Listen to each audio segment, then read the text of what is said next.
Also worked. Well, before we leave it, You also worked on a show called Who's There for television. yes, I did.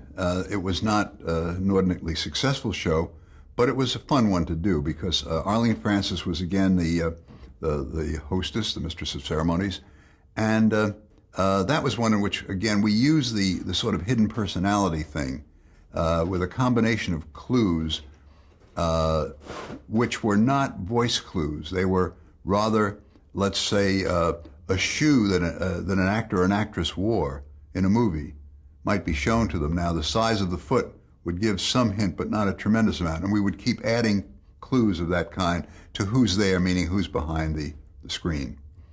And I think the most memorable thing for me about that show was the marvelous group that we had doing it. Arlene was the mistress of ceremonies, as I said, and Kitty Carlisle Hart was also one of the panelists and very, very good.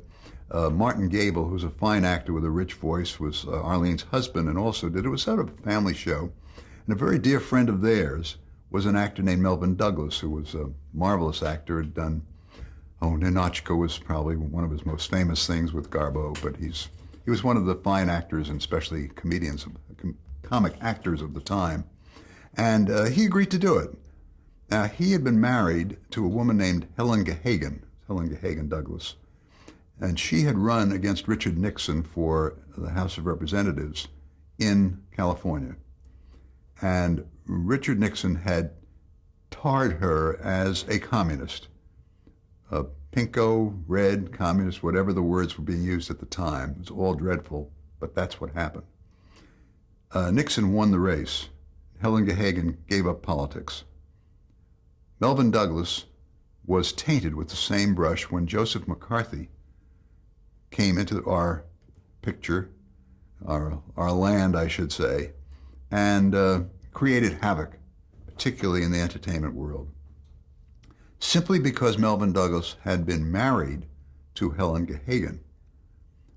His name was put on some list somewhere, and no one ever knew quite how the lists arrived where they arrived. There was a publication called Red Channels, and the people whose names were put down there somewhere. And his name was down there. He had not belonged to any organizations, etc., but he had been married to Helen Gahagan, who was a very fine woman, a fine actress, fine stage actress, and a loyal Democrat, actually. I mean, it just happened to be a member of the other party. Well, I was asked by the network to please find someone else to do that panel show. What network was that? Pardon? What network was that? This was NBC. What year was this? Wow, this would be 1940. No, I guess it would be 1952, probably 53. When McCarthy was at its height. Yep, 52, 53. And I said, now, when I say that the network said, I mean, it was a representative, came to the advertising agency people. And I don't remember who the advertising agency people were at this point. And they came to me and I said, fine, I know. Knowing Arlene's feelings, I didn't have to ask her, but I knew what mine were and I was sure what hers were. I said, let's cancel the show. Let's not do it. Because it wasn't that big a deal that we're going to allow this to happen. Had the show already been on the air? Or was it still in the... No, we were in the casting stage and the rehearsal stage. What we had done some run-throughs at Arlene's apartment just to make sure that the show worked. And then we were prepared to go on stage and do some rehearsal work and so forth and so on to show just what we were going to do. They had bought the show based on Arlene's personality and presence and the kinds of people we were going to use. And when I told them that we were just not going to do the show, suddenly Melvin Douglas' name got off the list. I mean, in other words, this happened. And I just think if more people had stood up a little more firmly, I think maybe it would have helped. I don't know. I really don't. I'm not an expert on that period, but it was a horrifying period. I've mentioned the name of Everett Sloan, who did a lot of work for me. And suddenly, somebody decided that he had been seen or associated with other people who might have been members of the Communist Party.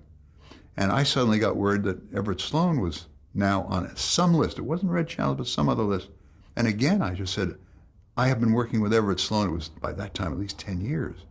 And I said, I'm just not going to stop working with him. And it all got, faded. So a lot of people were hurt. But I think there were some people who escaped the harm because a few people, I think more than a few people, stood up. And I think it would have made a big difference had the industry really put its feet down at that time. Now, did getting Douglas and Sloane on your shows sort of remove the stigma of the blacklist from them? From them? Yeah. Oh, yes. The moment they were on a show and after the blacklist had started, it helped them enormously. Everett was never questioned again. And he played, he went on to be a motion picture actor as well, of course, in Citizen Kane. He is sort of Orson Welles' major sidekick in the publishing world, and did an awful lot of other major films. And so it was just a matter really of saying we're not going to do it. And you were never threatened because of that? No. I never received a threat. The threats came before, well, we don't know whether this show. I said, then we won't do the show, that's all. It wasn't a very tough decision. It wasn't as if I had this great big success and, it was one name. I don't know what I would have done. I probably would have done the same thing, but I can't ever say for sure. Were you ever asked to sign a network loyalty oath? No. No. Never did it. Never was asked. No. Now, whether I had gone to the wrong meetings or the right meetings, I don't know. But no, I must confess, I was not. I was involved politically just to the extent of hearing what was going on and voting for people I cared about. But I was not an activist at the time. And since I had never been a member of the Communist Party or involved in any way, there was no reason for me to be blacklisted or threatened. How long did Who's There last? 13 weeks. That's all it was. And I'm not sure why it went off, frankly, because it was doing fairly well. It may have gone off because they didn't think the show, had it. Or it may have just been that the fuss that went on at the beginning, they figured, well, we don't want to make a big thing with Melvin Douglas and Arlene Francis and so forth. We'll let it ride for 13 weeks. I never did know. And who were some of the guests that were on that show? I know I used some of the same people that I used on Quick as a Flash. I know Lena Horne came on for us. I'm trying to think of who else, but the names are just not coming to mind at the moment. But they were mostly, stage and screen actors, for the most part, singers, musicians, things like that. Right around that time, Quick as a Flash was brought to television. Yes. How did that come about?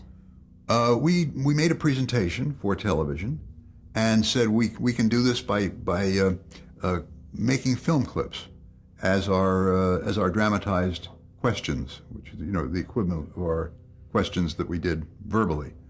And I believe it was ABC bought it, and my recollection is that Bud Collyer was the host, but I'm not 100% sure of that. I think so. That was a show that I had a little less to do with because we sold it in the year of 1953-54. And in 1954, I went out to California. The show was done from New York, and I flew in, I'd say once a month to see how it was going.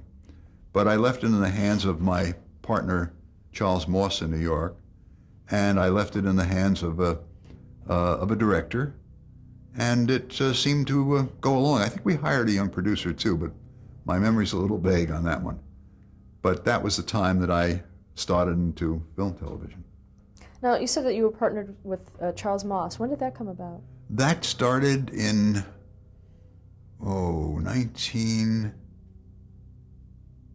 about 1949 or 50. What I was trying to do at that time was to see if I wanted to make a move into motion pictures. And also with film television around the corner, I thought there might be some tie-up with theaters. Charles Moss was the owner of several major theaters and had connections to all of the top theater owners in the country. And I thought I might put together a kind of a consortium of theater owners to support movies.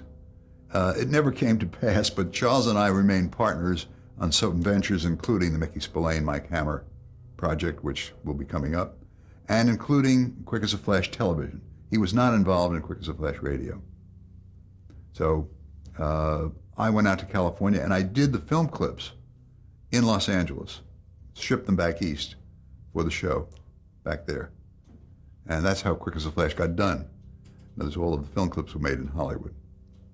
And how long did that show remain on the air? Just 1 year, one season. And you said that you were working with Mickey Spillane. Was that while you were still in New York? Yes. Or? While I was still in New York, I had gotten to meet, through his agent, I had gotten to meet Mickey Spillane, and we got to be good friends. We got to be at least beer-drinking friends, let's put it that way.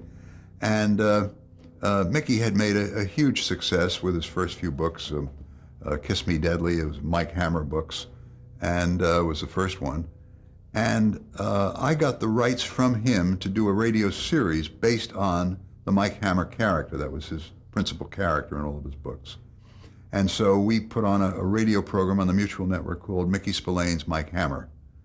And that went for about 4 years, actually. It was quite successful. During the run of that, in addition to the radio rights, I also got the film rights. And I should say I got the television film rights, the TV film rights. And that stood me in good stead because a British producer-director named Victor Saville wanted to make a deal with United Artists to do some of the Mickey Spillane books as movies. He could not release the movies to television because of my contract. And so we worked out an arrangement where we would have all film television rights to series. We would be able to release those. He would be able to release his movies that he made with United Artists to television after they finished their movie runs.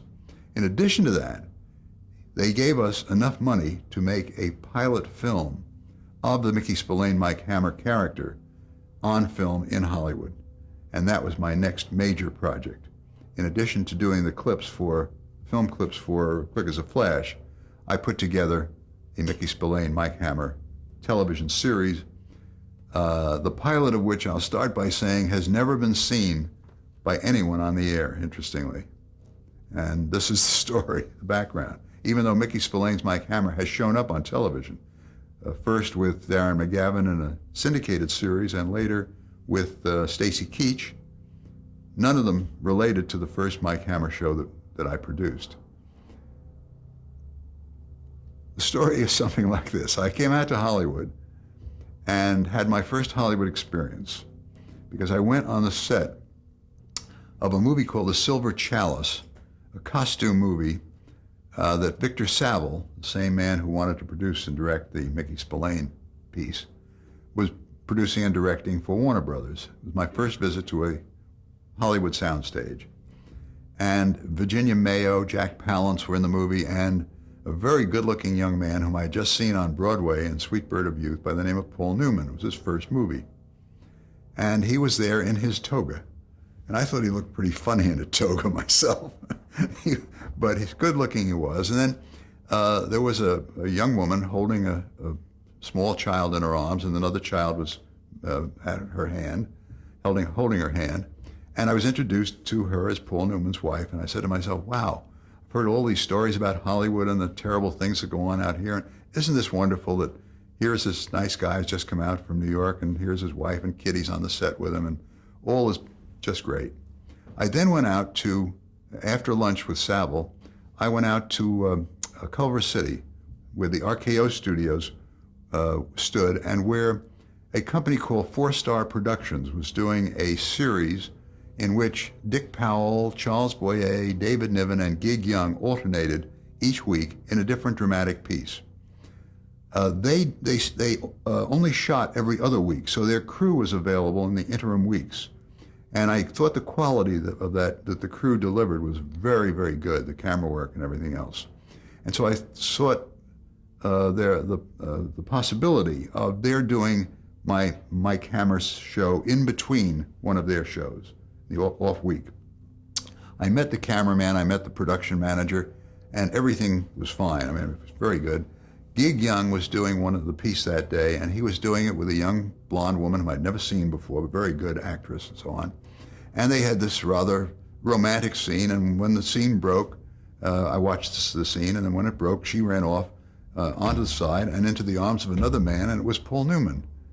And that was the first time that I had ever known that Paul Newman and his lovely wife had met. And so there they were. So the blonde woman was? Joanne Woodward. And that was, I guess, part of the beginning of one of the longest and happiest marriages in Hollywood. Divorced from the first wife, of course. Now, you had moved to Los Angeles? Yes, as a matter of fact, I had moved to Los Angeles. And because I thought that that's where the world of film was for me, and film television was for me, and I had the Mike Hammer radio program was still on. I just switched from coast to coast. I changed the leading character and began using West Coast actors. For example, one of my regulars on the West Coast was Raymond Burr, who was later Mr. Ironsides. And I think it was Ted DeCorsia was the name of the actor who played Mike Hammer out here. So that was an easy move because you just go from one studio to the other.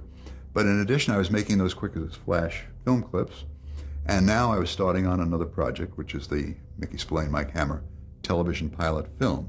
Now, who had written the radio, Mickey Spillane? Mickey Spillane Radio was written by a man named Ed Adamson, Adamson.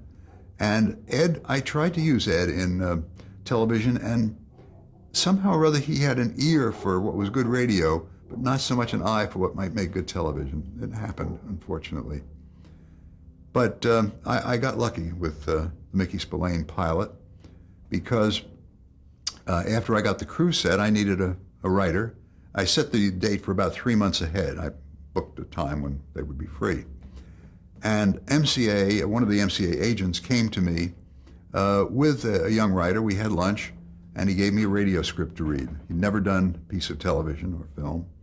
And I read the radio play, and I thought the style was just perfect for what I was looking for. And so I said, fine, we're going to make a deal. You're going to write it.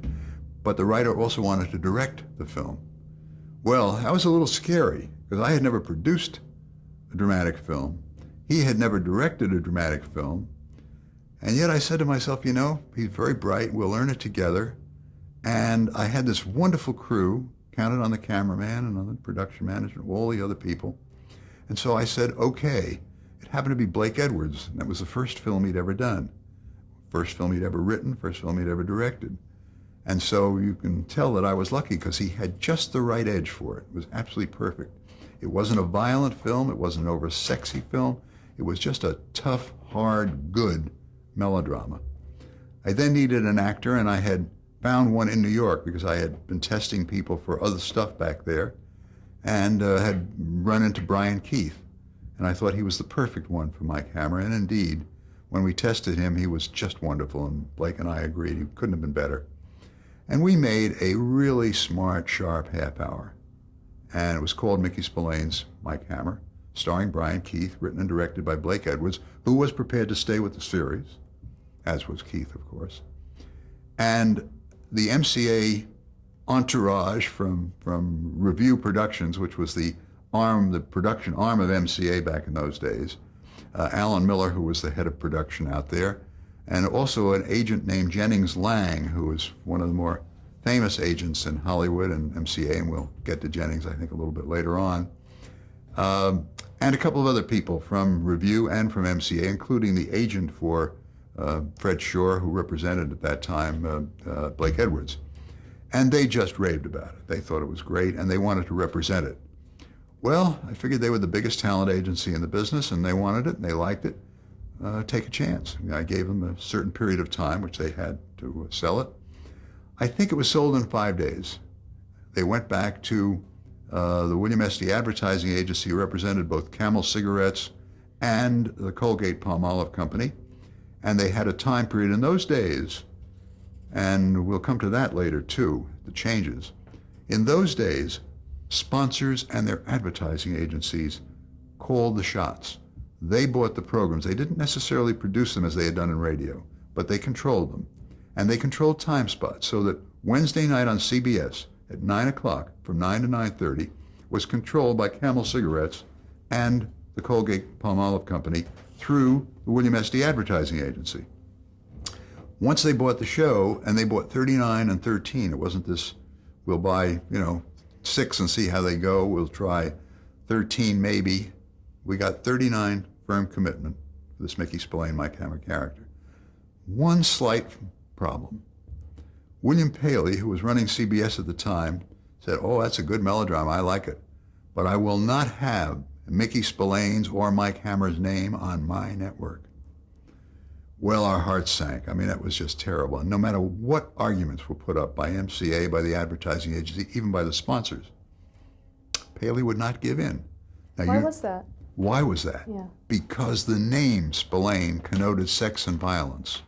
Now, you know what goes on in network television today. I mean, this is the laugh of all time, that the name of a person, he admitted the picture itself was not violent, nor was it sexy. I mean, it had moments of romance in it, and it had moments of somebody getting beaten up, but it was very, very solid show, but not in that way. So that was the end, for the moment at least, of Mickey Spillane's Mike Hammer on television. But the agency and the clients, in those days they could do this, said, "Dick," to MCA and to me, "if you can bring Blake Edwards and Brian Keith put them into a package, and we go with the package, you're on. Same time spot." And that's very unusual for somebody to give you that kind of 39-week commitment, not even quite knowing what you're going to do, but saying, "Look, we have to approve it, but that's it." Well, I went through a lot of things, and I came up with one that, in retrospect, I probably shouldn't, but it was an easy sale at that time. We were in the middle of the Cold War, and there were a lot of agencies, American agencies, broadcasting to behind the Iron Curtain. There was the USI, the United States Information Agency, there was the Crusade for Freedom, Radio Free Europe, all of those things. We went to Washington and we got the rights to use all of their files, their stories of people who had escaped from behind the Iron Curtain, and created a character of a reporter, Brian Keith, who helped these people. That was called Crusader. And Brian Keith starred in it. Unfortunately, by the time we all got our stuff together and got our material together, Blake had signed on to another show. He had signed on, I believe it was Peter Gunn at the time. But he did 4 for us. He did the first, I think he didn't do the first 4, he did 4 of the first 6 for us. And they were rather effective. But they were interesting. We had some wonderful actors on it. I remember Charles Bronson did his first television piece for us as a boxer who escaped from behind the Iron Curtain and was going to fight for a championship in Paris. This took place mostly in Paris.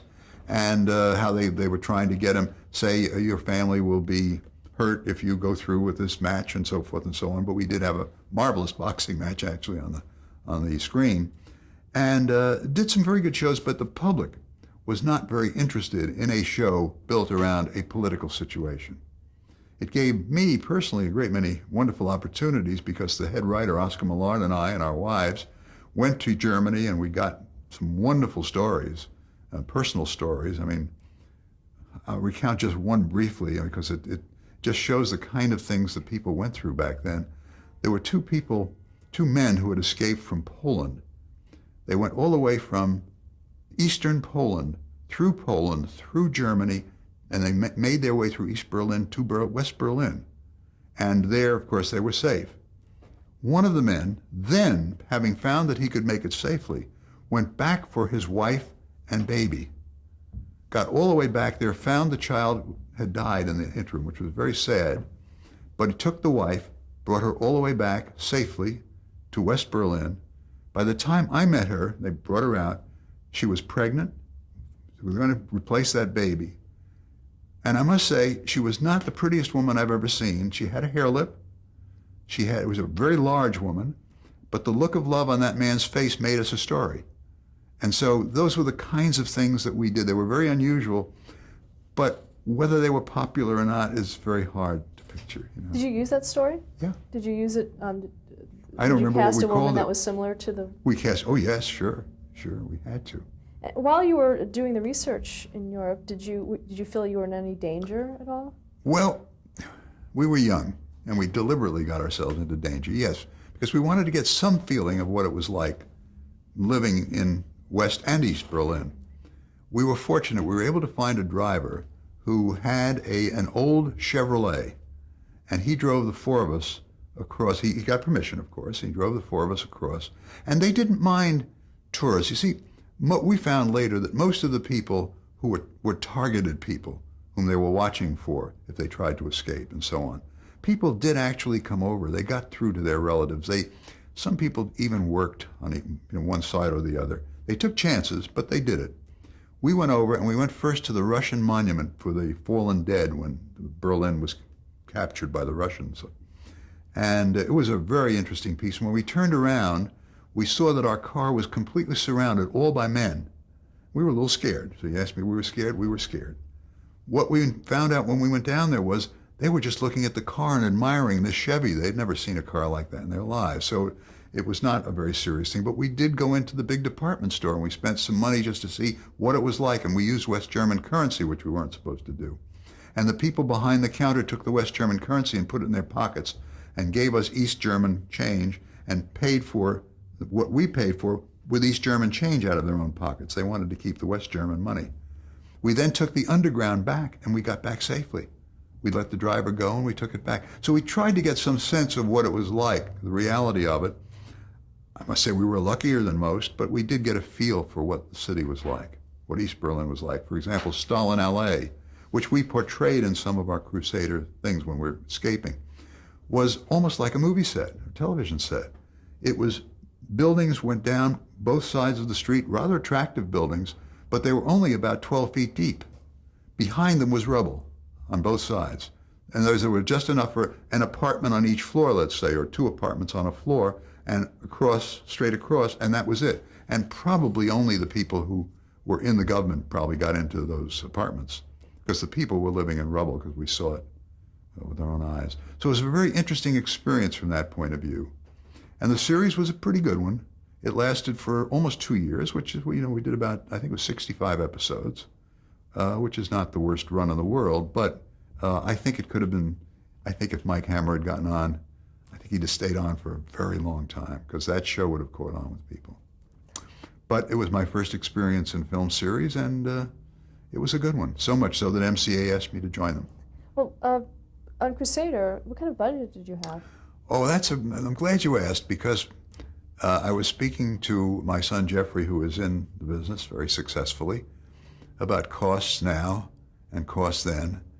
We received for a half-hour action-adventure show, because we used trains, we used people escaping, car chases, all kinds of melodrama. It was a 25-minute piece, but still we got a lot into it.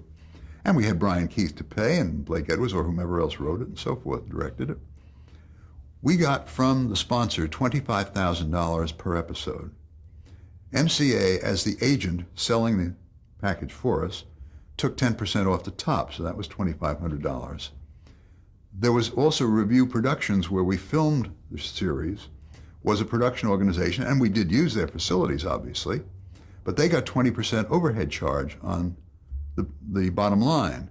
And so we ended up with about $18,500, or thereabouts, to do a half-hour adventure show. I understand that an hour adventure show today is in the neighborhood of $2 million or more. And so I laugh only because you can't compare the monies. Somehow we got the show done. We ended up, not the first 13 weeks, but we ended up after 52 weeks on budget. Okay, let's stop there to change the tape.